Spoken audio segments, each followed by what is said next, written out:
ना मन में है तो ना न मन में मिलेगा। यदि मन में भगवान नहीं है तो कितनों नमन करते रहिए, कुछ होने वाला नहीं है। न मन में है तो ना न मन में मिलेगा, न पाताल में ना गगन में मिलेगा।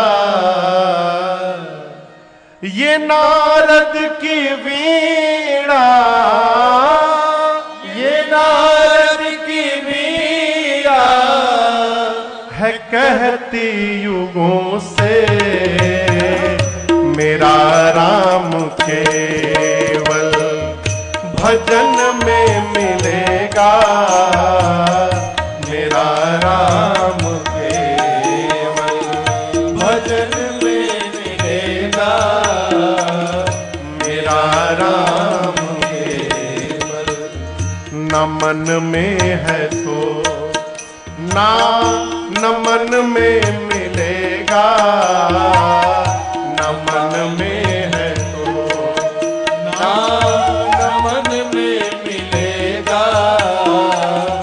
ना पाताल में ना गगन में मिलेगा। न पाताल में ना गगन में मिलेगा। ये नारद की वीणा, ये नारद की वीणा है कहती युगों से, मेरा राम केवल भजन में मिलेगा। मेरा राम केवल भजन में मिलेगा। मेरा राम केवल। किसको कहाँ मिले? कभी ध्रुव कभी भक्त प्रहलाद द्वारे, कभी ध्रुव कभी भक्त प्रहलाद द्वारे, कभी जाके सबरी की किस्मत संवारे, कभी जाके सबरी की किस्मत सवारे। वे अविलंब आते हैं, वे अविलंब आते हैं, दुख की घड़ी में वो पीड़ा और दुख के रुदन में मिलेगा। वो पीड़ा और दुख के रुदन में मिलेगा। मेरा राम केवल।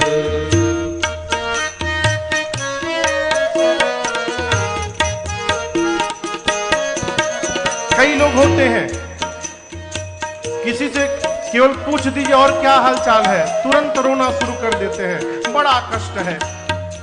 अरे जिसके सामने आप रो रहे हैं, क्या वो आपका कष्ट मिटाने वाला है? क्या मिटाएगा?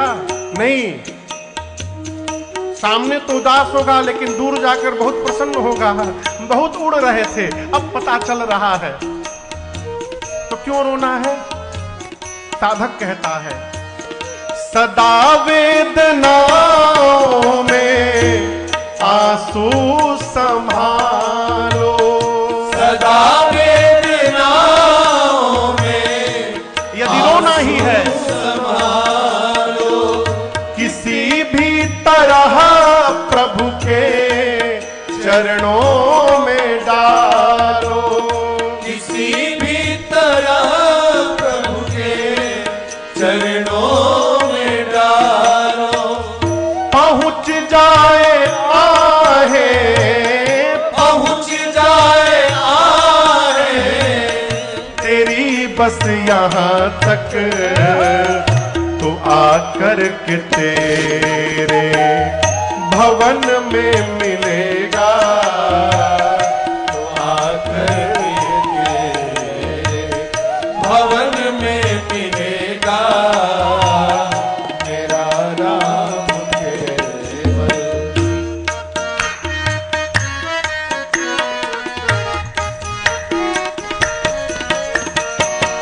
जो राजन विनय से बुलाते रहे,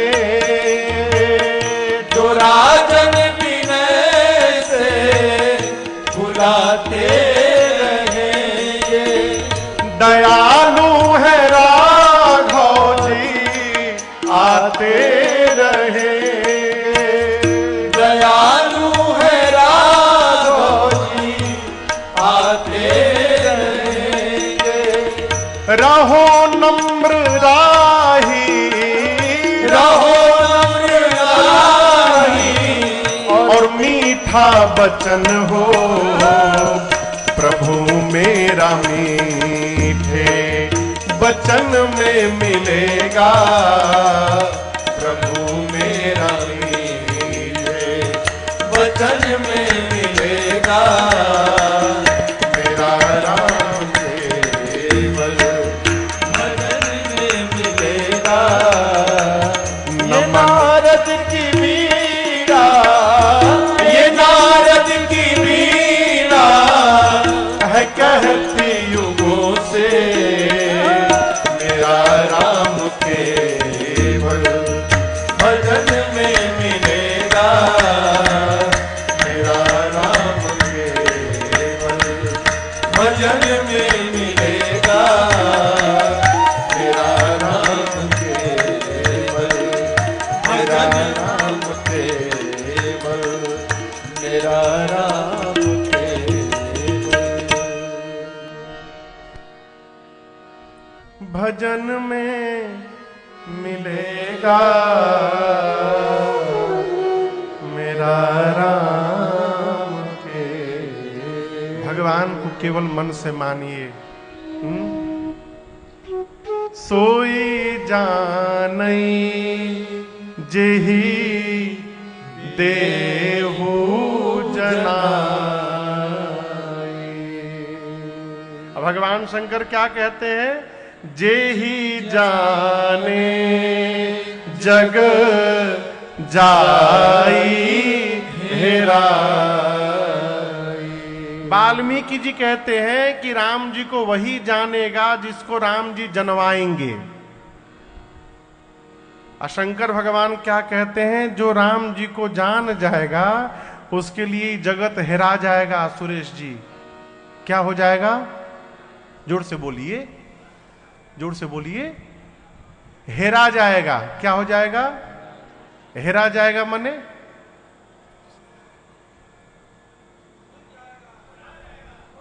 खो जाएगा। कैसे खो जाएगा?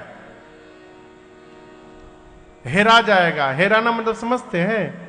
रहता पास में है लेकिन दिखाई नहीं देता। अब आप कहोगे महाराज यदि पास में रहेगा तो दिखाई क्यों नहीं देगा?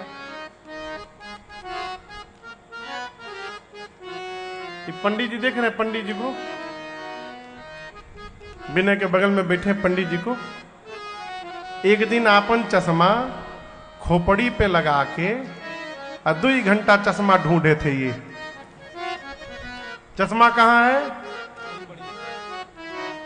कैसे लगाए थे पंडित जी?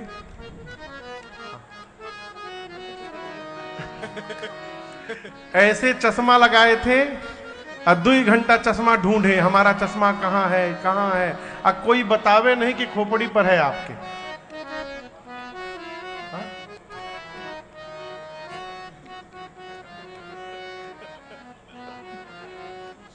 ये क्या है पास में लेकिन दिखाई नहीं दे रहा है। इस प्रकार यदि कोई वस्तु खो जाए तो उसको कहते हैं हेरा जाना।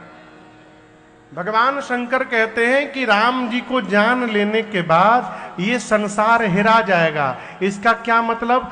हम रहेंगे संसार में ही लेकिन हमको संसार नहीं दिखाई पड़ेगा, हमको सब जगह भगवान दिखाई पड़ेंगे। यह है भगवान को जानना। निज प्रभु मैं देखहि जगत केहि सन करहि विरोध। उमाज राम चरण रता विगत काम मद क्रोध। निज प्रभु मैं देखहि जगत केहि सन करहि विरोध। भगवान को जान लेने के बाद जगत हेरा जाएगा, इसलिए भगवान को मानिए। वाल्मीकि जी कहते, राम जी आपने पूछा कि मैं कहां रहूं? पूछे हूं मोहि कि रहूं कहां, मैं पूछत सकुचा। जहां न हो तहां देहु कही, तुम ही दिखा। वाल्मीकि ऋषि पूछे कि राम जी आप पूछ रहे हैं मैं कहां रहूं, मैं आपसे पूछ रहा हूं आप कहां नहीं हैं। आप गलत कह रहे हैं राम जी कि मैं कहां रहूं। आप पहले वो स्थान बताइए जहां आप नहीं हैं, फिर मैं आपको रहने के लिए स्थान बताऊं। राम जी मुस्कुराए, वाल्मीकि ऋषि भी मुस्कुराए, कह राम मैं तो विनोद कर रहा था। सुनहु राम अब कहूं निकेता, जहां बसहु सिय लखन समेता। राम जी मैं आपको रहने के लिए 14 स्थान बता रहा हूं। कितने स्थान?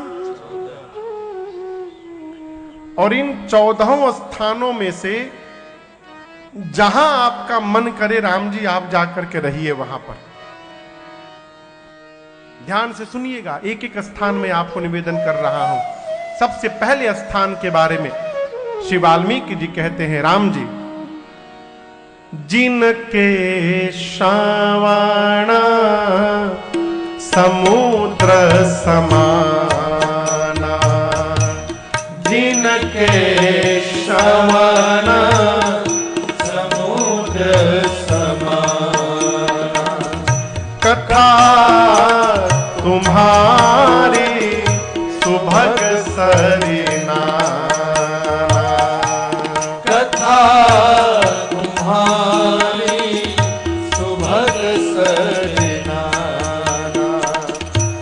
भरहि निरंतर होहि न पूरे।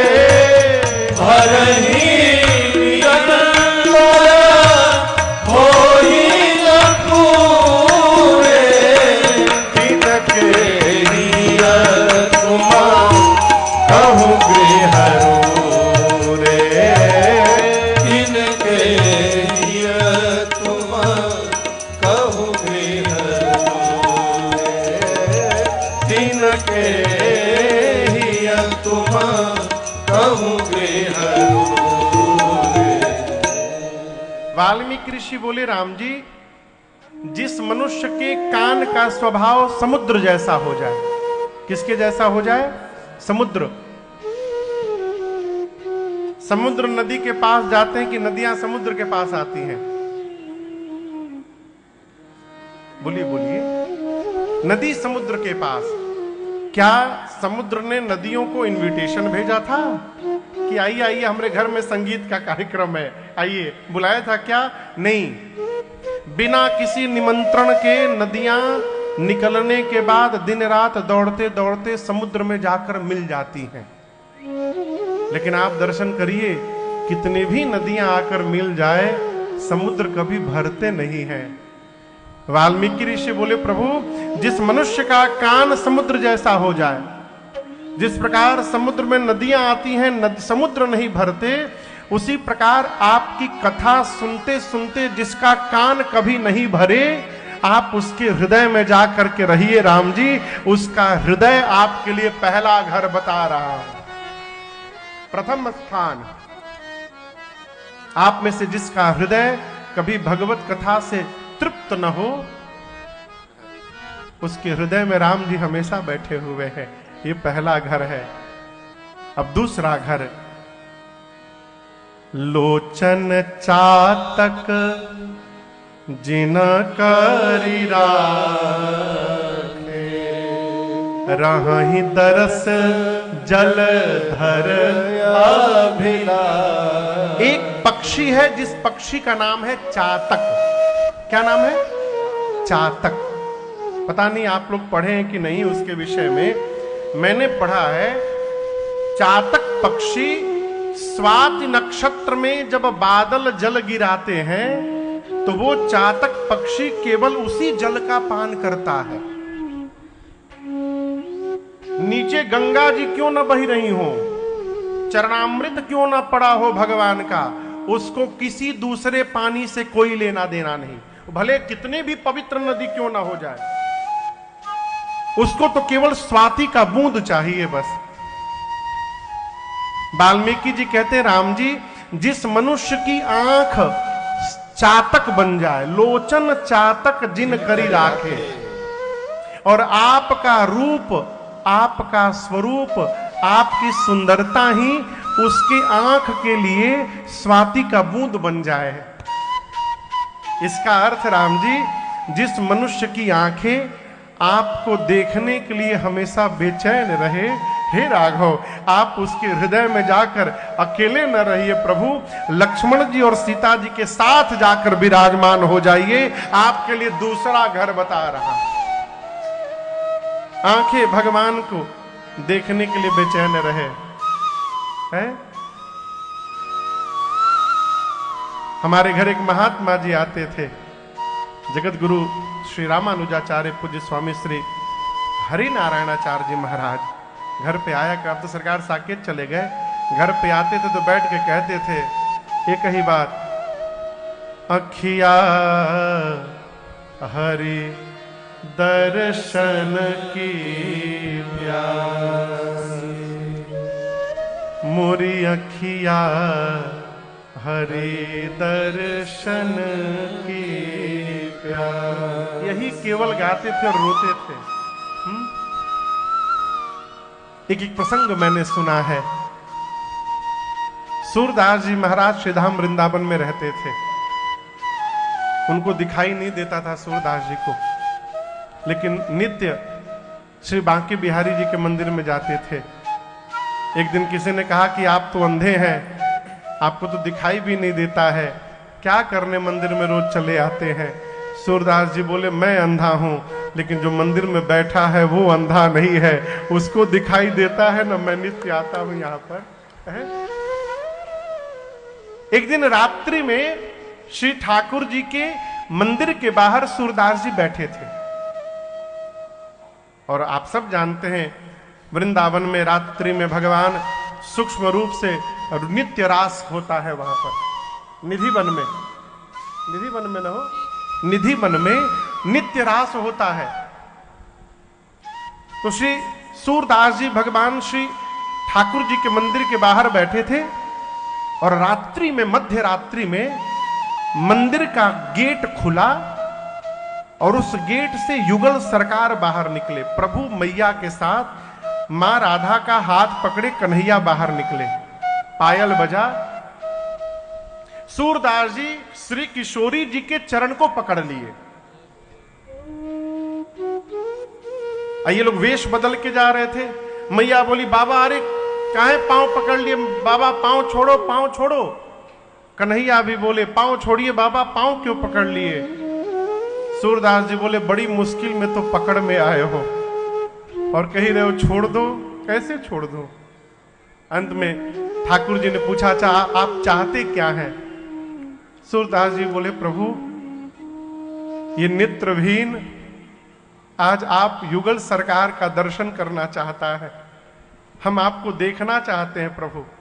श्री ठाकुर जी ने कृपा करुणा की वर्षा की, ज्योति प्रकट हुआ और वो सूरदास जी के नेत्र में प्रवेश किया, और जो सूरदास जी को दिखाई नहीं देता था उनकी आंखें आ गई, आंखें आई, खूब दर्शन किए ठाकुर जी का और मैया का। दर्शन जब प्राप्त हो गया, भगवान चलने लगे मैया के साथ, तो दौड़ के फिर पांव पकड़ लिए। भगवान पूछे, अब क्या हो गया, आपके नेत्र नहीं थे, नेत्र मिल गया, दर्शन मिल गया, अब क्या चाहिए। सूरदास जी बोले, प्रभु एक और कृपा कर दीजिए। क्या कर दूं, मैं पहले जैसा था वैसा मुझे बना दीजिए, मुझे फिर से अंधा बना दीजिए। भगवान बोले, अरे बाबा आपको नेत्र नहीं था, नेत्र मिल गया, आप कह रहे हैं फिर से अंधा बना दीजिए। सूरदास जी बोले, नाथ आपको देख लेने के बाद अब कुछ देखने की जीवन में चाह ही नहीं बची नाथ। अब मुझे कुछ देखना नहीं है, जो देखना था वो दिख गया प्रभु, अब मुझे फिर से अंधा बना दीजिए। ये क्या है? लोचन चातक जिना करिया,